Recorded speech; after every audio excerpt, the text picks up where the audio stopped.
Joko Widodo, presiden kita dikabarkan baru saja memecat pejabat tinggi PT Pertamina Persero gara-gara pipa impor. Sang pejabat nih dinilai tidak bisa meningkatkan TKDN atau tingkat komponen dalam negeri. Nah, mengapa Presiden Joko Widodo begitu gusar? Kita akan ulas bersama dalam perkara impor pipa Presiden pecat pejabat Pertamina berikut ini.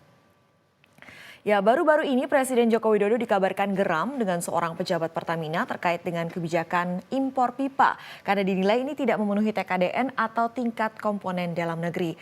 Kemarahan Presiden ini diungkap oleh Menko Kemaritiman dan Investasi Luhut Binsar Panjaitan sehingga menurut Luhut nih Presiden pun langsung memecat oknum pejabat tersebut. Kita lihat statement dari Luhut Binsar Panjaitan, Menko Marves, Pertamina itu ngawurnya minta ampun gitu, masih impor pipa padahal sudah bisa dibuat di Indonesia. Bagaimana itu? Kemudian masih menurut kata Menko Luhut, ada pejabat tinggi Pertamina itu kemarin dipecat presiden langsung, seorang presiden nih yang memecat. Kemudian kamu cek aja siapa yang diganti. Nah pasti munculkan tanda tanya ya. Sayangnya nih Luhut enggan mengungkapkan identitas siapa pejabat yang dipecat. Begitupun kronologi tepatnya waktu pemecatan dan siapa penggantinya ini masih menjadi misteri. Menurut Luhut, pemecatan penting dilakukan agar tidak ada yang bermain demi keuntungan pribadi. Nah, di sisi lain ini Komisaris Utama Pertamina Basuki Cahayapurnama alias Ahok pun bersuara tapi dia juga tidak mengungkapkan sesuatu yang berujung pada kita bisa menerka siapa yang dipecat ya. Ahok enggan menduga-duga siapa oknum yang dimaksud ya.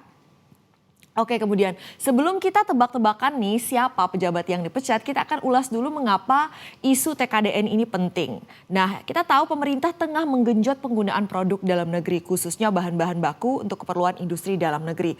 Pernah disinggung oleh Presiden Joko Widodo nih ya, untuk proyek pemerintah dan BUMN ini ternyata masih banyak yang menggunakan bahan impor. Makanya Jokowi kesal karena sekelas Pertamina, perusahaan plat merah masih pakai bahan impor pipa dari China. Padahal produk impor pipa tersebut bisa diproduksi di dalam negeri. Para ahli menilai nih Indonesia memiliki produsen pipa yang tidak sedikit dengan standar kualitas internasional. Kalaupun yang dibutuhkan Pertamina ini tidak ada di dalam negeri, Indonesia masih memiliki industri khusus yang bisa memproduksinya ya. Sudah jadi masalah klasik memang barang di dalam negeri ini kalah dengan produk impor. Kendala utamanya harga yang kalah saing dengan produk impor, begitu juga kualitas seperti baja, aspal dan lain-lain ini sekali lagi relatif ya. Nah, Luhut memberikan contohnya nih. Pipa asal China begitu sampai di Surabaya ini harganya lebih murah daripada pipa produksi Krakatau Steel yang telah dilas karena ongkosnya ini naik 20-25%.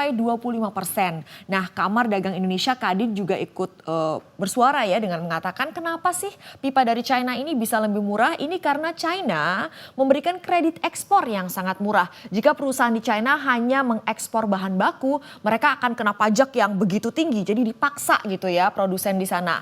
Jadi kalau mereka ekspornya produk jadi akan dikasih insentif nih.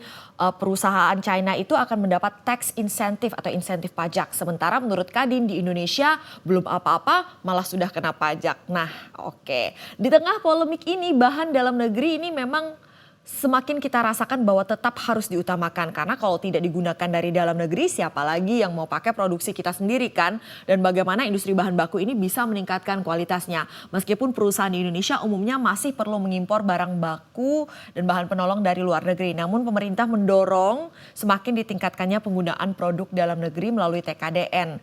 Nah TKDN ini adalah jumlah komponen yang terkandung dalam barang dan jasa dan gabungan barang dan jasa. Nah ini peraturan ini diatur, ini regulasinya ya lewat peraturan pemerintah nomor 20 tahun 2019 tentang pemberdayaan industri terkait aturan tingkat komponen dalam negeri atau TKDN. Nah penggunaan produk dalam negeri, pengguna produk dalam negeri ini misalnya kayak pemerintah, kementerian, lembaga, BUMN, BUMD, swasta ini wajib ya hukumnya ya.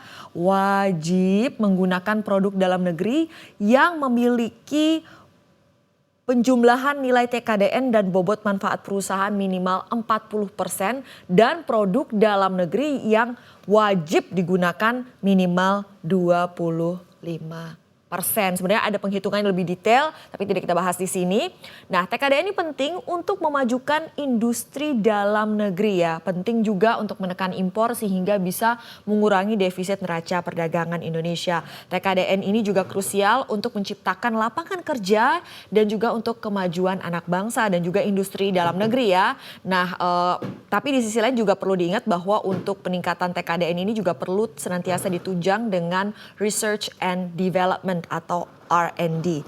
Nah, sudah ramai diberitakan tapi sosok yang dipecat ini siapa sih? Masih misteri.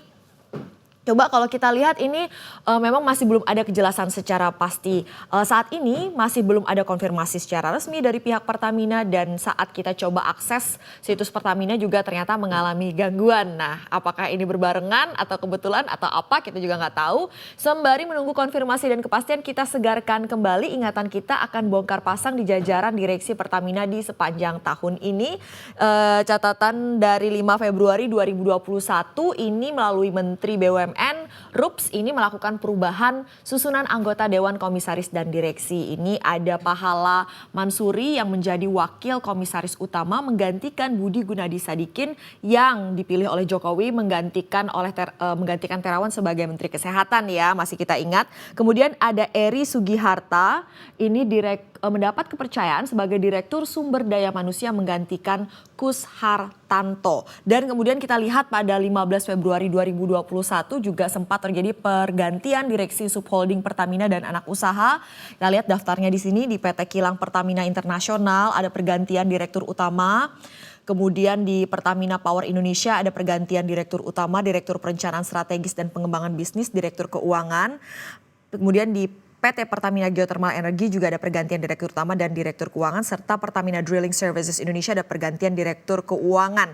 Kita masih tidak tahu siapa, tidak mau pula kita tebak-tebak buah manggis, tapi yang pasti dari kejadian ini tentunya ini menjadi sebuah peringatan keras ya. Pemerintah menghimbau untuk lebih mencintai produk dalam negeri, khususnya juga langsung nih dicontohkan oleh pemerintah. Termasuk juga di sini untuk jajaran perusahaan-perusahaan plat merah. Tapi di sisi lain penting juga bahwa ini tidak hanya sekedar gertakan atau peringatan. Perlu nih ada harmonisasi regulasi dari hulu ke hilir sehingga produk-produk Indonesia bisa menjadi tuan rumah di negeri sendiri.